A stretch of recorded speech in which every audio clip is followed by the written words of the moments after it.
Welcome back to the Empower Students Now podcast. I am Amanda Werner, your host, and today we're continuing the series about essential skills that all students need most for their future, no matter what the future has in store, which is very unclear at this point.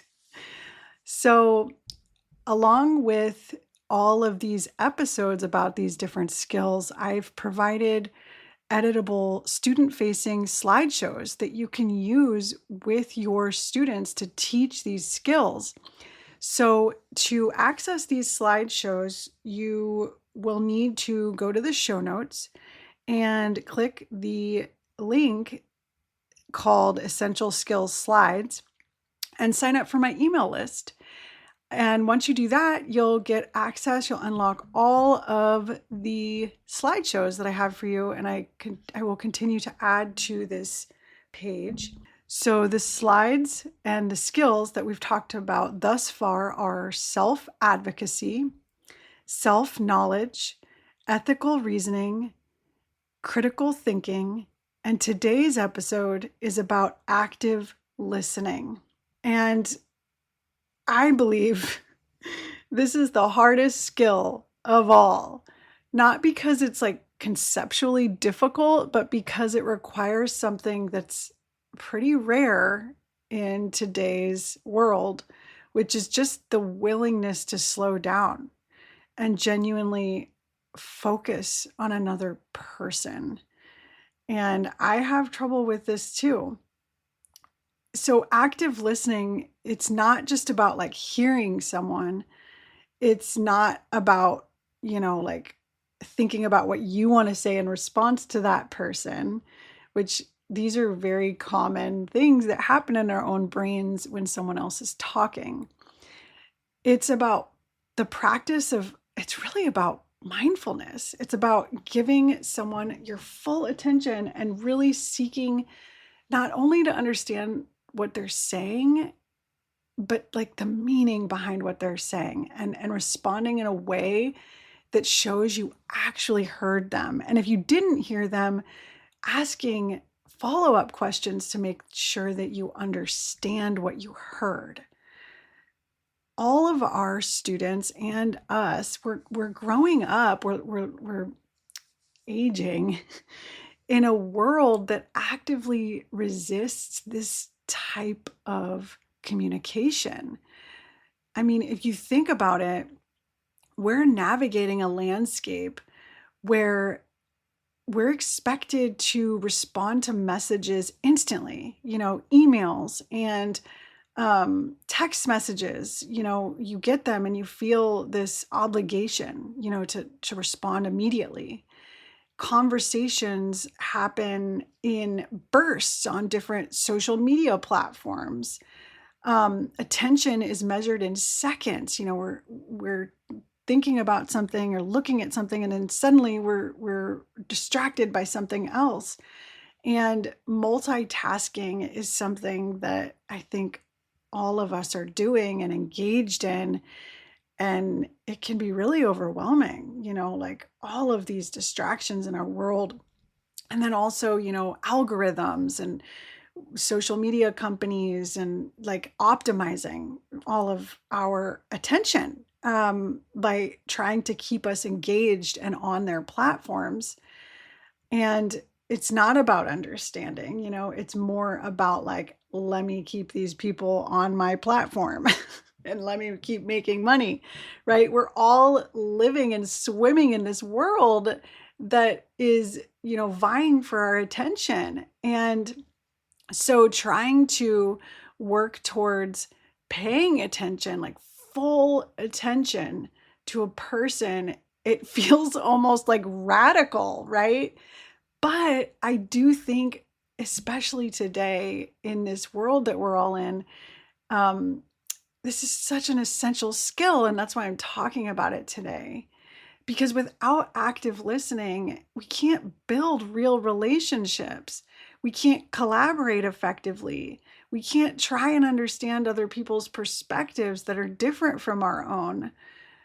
We can't learn things from people who, might have a different perspective and see things differently. So let's get started. And I'm going to talk about this topic in terms of like, how could you teach this to students? And again, I highly recommend you go and get this slideshow that is paired with each of these episodes to teach your kids, because they're editable and they're student facing. So like they're ready to go and you can use them like tomorrow or even today if you wanted. They're pretty simple slideshows, and they have opportunities for students to reflect and write, opportunities for students to practice the skill. And it's all embedded in the slideshows. So I really hope you can go grab those. And when you do, you'll also be signed up for my email list, and you'll just, we'll be able to be in contact more, which is really exciting. I do plan to survey my listeners to find out what kind of topics you're really interested in learning about. Because, this podcast is for you. And I'm pretty blind, honestly, about like what you want to hear and what you want to learn. I mean, I have analytics, and I have seen that one of the most popular episodes that I released recently was about parenting. And it was the hyper vigilant parent, and that I'm not okay with AI anymore. So maybe you want to hear more about parenting. I don't know. So yeah, I do plan to send those that are on my email list a little survey asking about like, what are you most interested in learning about and hearing about? Okay, let's go ahead and get started with this episode. Welcome to the Empower Students Now podcast, a podcast about equity, neurodiversity, mindfulness, and student engagement. There's a lot that needs to change in our education system. The good news is teachers have the power to make these changes now.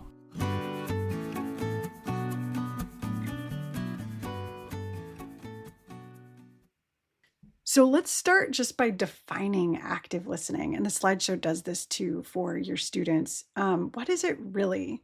So I'm going to talk about some components, some four components, okay? So the first component is about presence. And I do have a lot of episodes in like past episodes about mindfulness and presence. If you're interested, you should definitely go check those out, because it helps. It does help to have like some background on mindfulness and meditation for this component of active listening. So presence, what is that? Well, it's being like, it's not just like your physical body is in front of a person who's talking to you. That's not just what presence is. It's about like mentally being present. It means like putting down your phone. It means stopping whatever you're doing. It means, making eye contact that's comfortable for you. I've mentioned in the last 2 episodes that I'm autistic. And so eye contact is very challenging for me. It's uncomfortable. It's intense. It's very intense. And now that people know that I'm autistic, I feel like I've been giving myself more permission to not make as much eye contact and to maybe look away. But I'm not looking away at my phone. I'm not looking away at like something distracting. I might be looking at the ground. And just because someone's not making eye contact, I do want to put this caveat in. It doesn't necessarily mean they're not listening or they're not being present. And so there's other ways that you can show people that you are actively listening, even if you're not making full eye contact the whole time, right? And sometimes like autistic people might make eye contact too intensely because they're trying too hard, right? So there's like this like balance that you have to strike with eye contact that can be very challenging for people with autism. So we need to keep that in mind. But like eye contact is a sign of you being present with another person and like really actively listening. But it's not like a requirement, okay? You could also show you're listening by positioning your body toward the person who's speaking, but maybe you're looking at the ground. If you're autistic, if you're comfortable with eye contact, then definitely use eye contact to show that you're present with the person who's talking.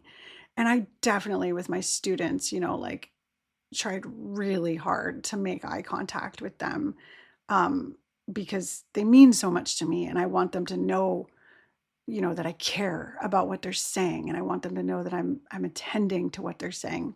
It communicates respect and just a readiness to receive what someone else is saying. So if you're able, eye contact is a great way to show presence, but again, there's other ways to do that, by putting your phone down, by putting distracting objects down, by like centering your body towards that person who's talking. Okay, second, what's the second part of active listening? It's about comprehending what someone is saying. So not just hearing the words and thinking about like, what do you have to say about those words, but understanding the meaning behind those words. What's this person actually saying? What might they be feeling? What are they asking for? Even if they're not stating it explicitly. Okay, so like this second part is just like comprehending what someone's saying. And sometimes like we're so distracted that we can't comprehend, right? And so like just noticing that in the moment of like practicing active listening. Third is reflecting. So checking that you understood what the person said, maybe paraphrasing what you heard them say, asking clarifying questions, making sure that what they said and what you understood them to say, making sure those align. And I do this with my husband a lot, like, because we've been together for so long. We're 43 and we've been together since we were 21. And so a lot has changed in our relationship. A lot of understanding has arisen, especially over the course of like the last 5 or 6 years. We've gone through like really dramatic changes and shifts in the way that we communicate. And one thing that we both started to realize was that I was doing all the talking and he was doing all the listening, and it was really imbalanced. And so we've really gotten a lot better, and I have gotten a lot better at asking clarifying questions and just asking him more questions, and to get him, because he's very introverted and shy, and I'm very extroverted and talk a lot. I love talking. It's how I process with the craziness of my brain, right? And so like I try and get like really curious about him and his experience. And there's like a lot of times I'll say, like, I'll say, so what you're saying is, and then I'll tell him what I think he means. And then he's like, no, that's not what I'm saying.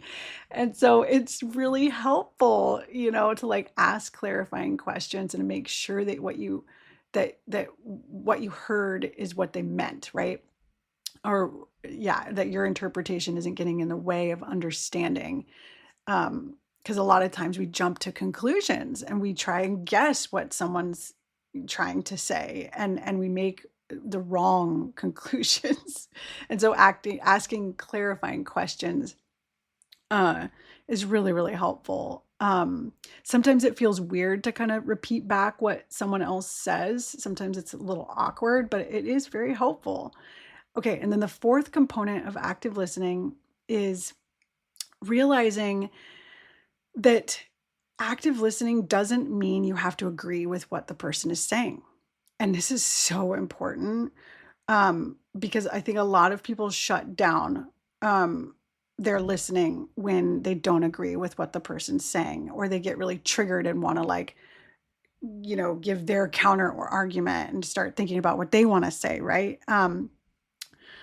So it just means you're responding to what they actually said. Like when you're repeating back what you think they mean, or what you think like when you're trying to paraphrase what someone else has said, it doesn't mean that you agree with what they're saying, right? You're just trying to show the person that you're listening, and that you're hearing them, and that you're trying really hard to understand their point of view, even if you would disagree with it. Okay. And so this is like a really good example of this, okay, is talking to my parents about politics. Oh my goodness. Some people in our country, the United States, they just avoid it, right? Like a lot of people have just been like, I'm drawing a boundary. I cannot talk to this person about politics anymore because they disagree so much. And for a very, very long time, that's kind of the agreement that my parents and I had. But with the way things are right now in our country, and I love my parents deeply, they mean so much to me. Um, and I want a close relationship with them. You know, I don't want to have to avoid conversations, right, with them. And so, one thing that I've realized is that, like, I'm never going to convince my parents to believe what I believe, you know, or like, and I don't think they're ever really going to convince me to believe what they believe, right? Like, neither one of us is ever going to really convince the other. And so that's where active listening can be really, really powerful. Like, I can, like, when I have the bandwidth, and I think it's very interesting when I take this stance. Instead of when I'm communicating with my parents, um, thinking I really need them to understand this thing, this point that I'm trying to make. And that's usually the way that I would approach it, you know, like, and I think that's what they were trying to approach with me too. Instead of thinking of it that way, I actually, when I engage in conversations with my parents, which has been very rare, but we did end up having a very heated conversation. And after that, I realized, like, you know what? Every time that I talk to them from now on, it's only going to be about me practicing active listening, just understanding their point of view. I just want to understand where you coming from, where are you getting your information. Share these articles with me, share your perspective. And it might be very triggering for me. And you know, it's a practice. It's like a meditation practice. And so instead of approaching it in that way of like, I need them to understand me, I'm approaching it in a way that's like, I want to understand them. And it's okay if we disagree. It's okay if what they say is totally opposite of what I think and like what I've heard and what I've read and researched from my news sources. And that's another thing that's really hard is like everyone's getting their information from different places. And so we're all just really siloed, you know, in our like information, you know, like algorithmic, like just little bubbles, right? And so, of course, it's going to be hard for us to really understand each other.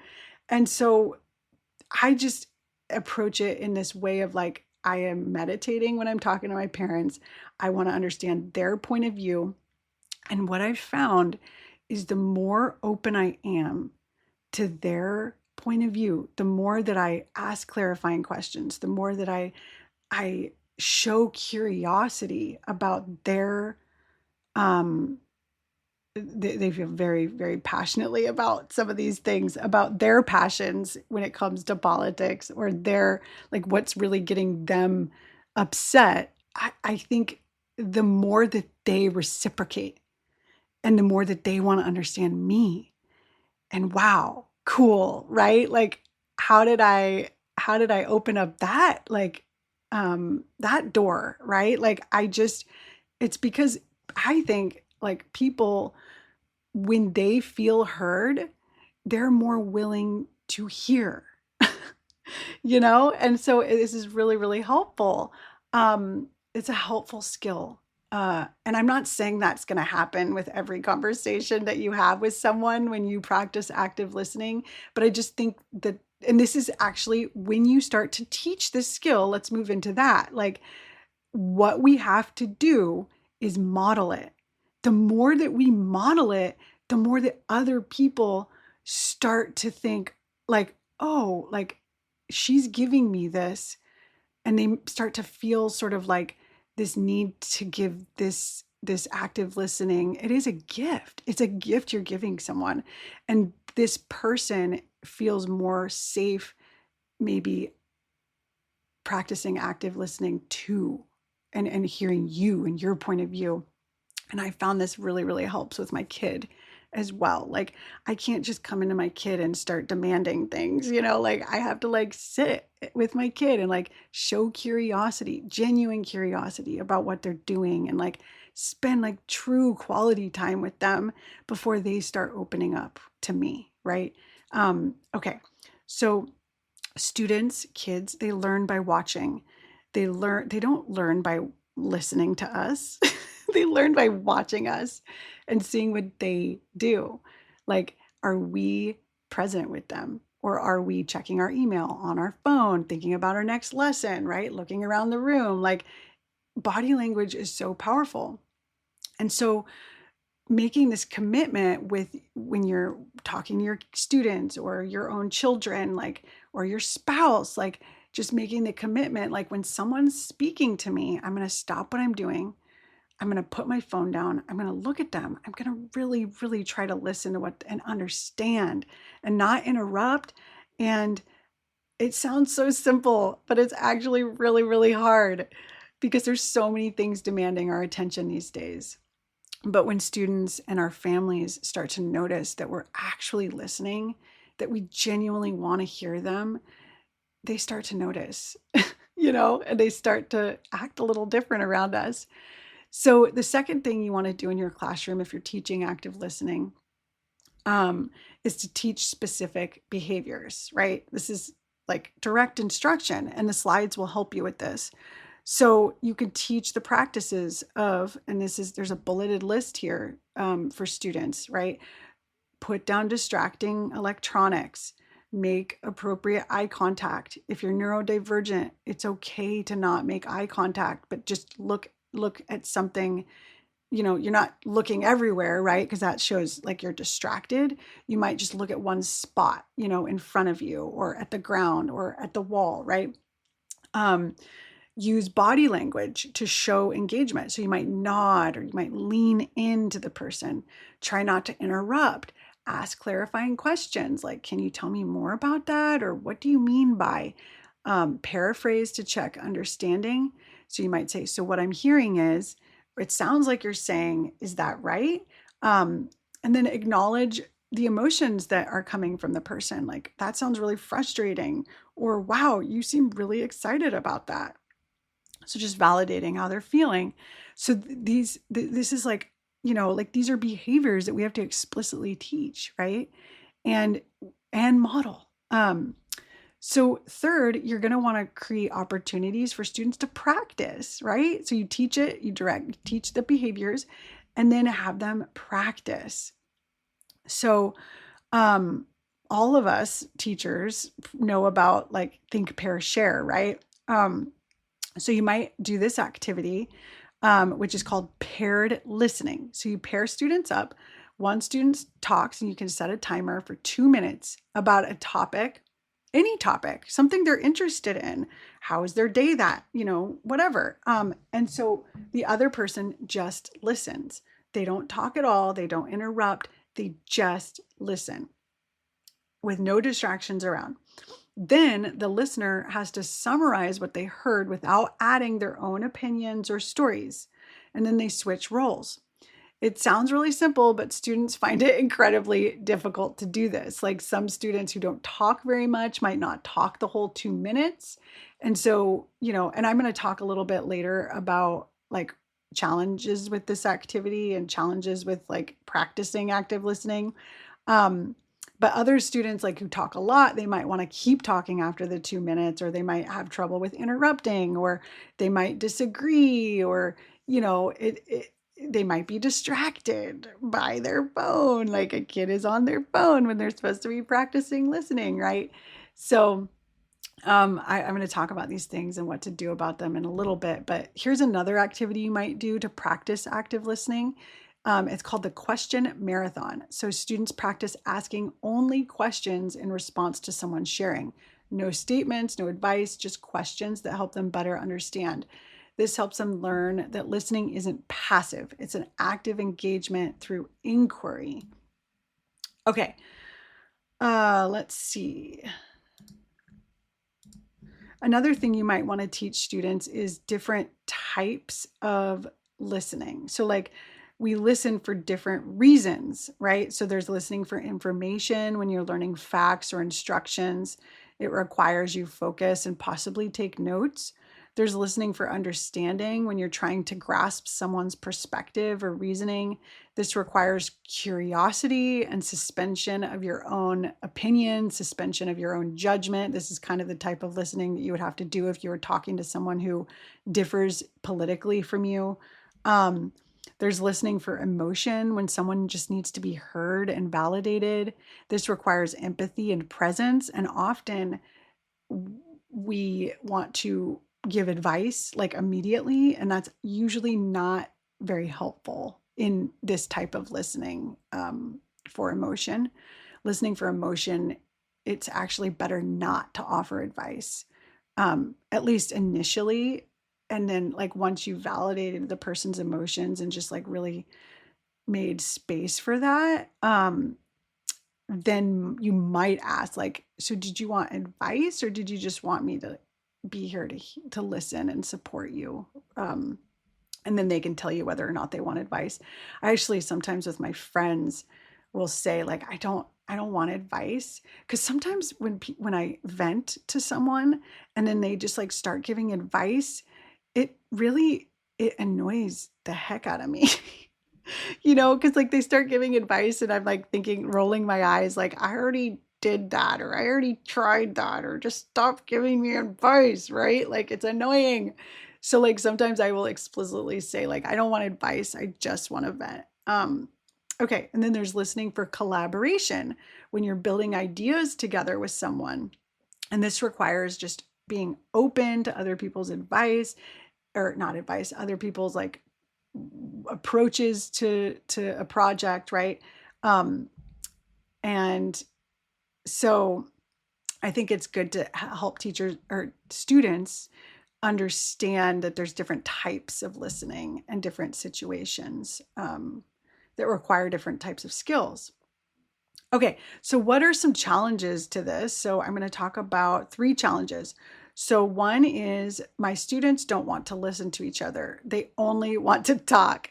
And this is really like, this is very valid, because in school, kids have so little time to socialize. They're going from one class to another. They're just like listening to learn all day long, and they want to socialize. And so I think that talking about that, like maybe building in time to socialize in your class, could be helpful for a group like this. And, also directly, explicitly teaching about active listening can be helpful, because when you develop a classroom culture where people actually are listening and understand different types of listening and understand the power of it, students actually start to crave this type of communication, because it feels so good to have someone actually listening to you, it's rare. So when they have that experience with an adult or a peer, they want more, you know? So I think that if students just want to talk, these are some things, strategies you can use. So you can um, talk about how hard it is to spend all day long listening to learn, and maybe build in some socializing time that they can just talk and talk and talk and talk. And then also just teaching these skills explicitly. Okay, another challenge might be some students are just really quiet and they really don't want to talk. And I think it's important to remember that active listening isn't just about speaking, it's about receiving. And quiet students are usually the most extraordinary listeners. And I think that saying that, because I think shy students, introverted students, they are, I feel like, a marginalized group. Like they're a group of kids and people who have been marginalized, and they're not, they're ignored. It's sad. And so I think like boosting their confidence and saying out loud, guess what? If you're someone who's shy, who doesn't talk very much, you have a superpower. You are an extraordinary listener, right? Like, wow, it's amazing. Um, and so you also want to just like for these kids, want to create multiple ways for them to participate. So if they don't want to talk a lot, it's okay, right? Like they don't need to speak in every single discussion, right? Like it's okay to be shy. It's okay to like not talk too much. And some kids who are autistic, one of the diagnostic um, in the DSM-5, one of the traits is um, communication, like struggles with getting your words out. And some autistic people are non-speaking, but that doesn't mean they can't communicate, right? Like they can communicate in various ways. If you've ever visited another country, like we communicate a lot with our bodies and our facial expressions, and non-speaking autistic people might, use tools to type or talk, text to speech kinds of tools. So I'm just saying, like, be flexible with these kids and boost their confidence by complimenting them on how amazing they are at listening.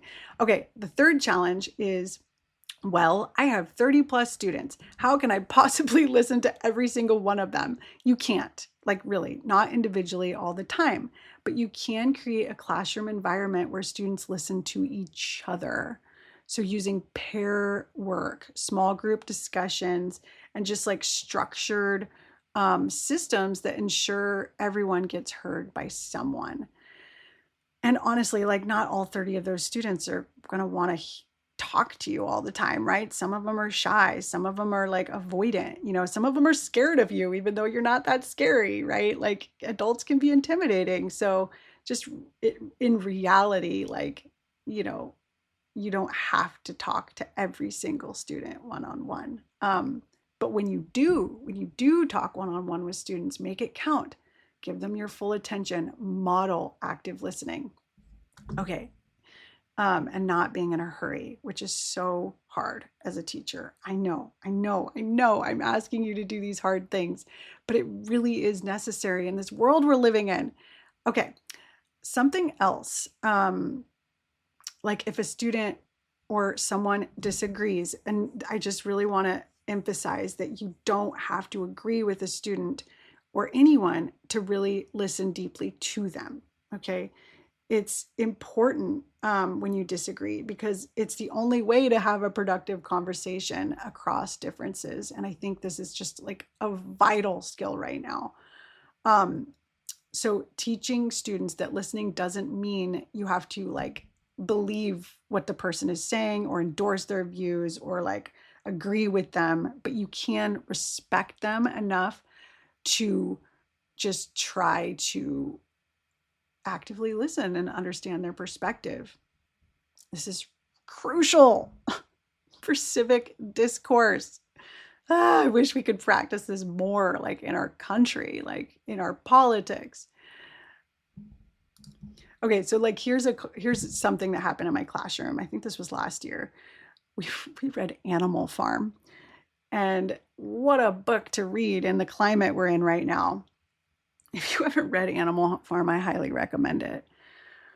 Oh my goodness. Okay, so I facilitated a lot of discussions like with my whole class novel units about controversial topics, where students had different viewpoints. And the conversation like sometimes would get really heated, where people were talking over each other, making assumptions, getting defensive. Does this sound familiar?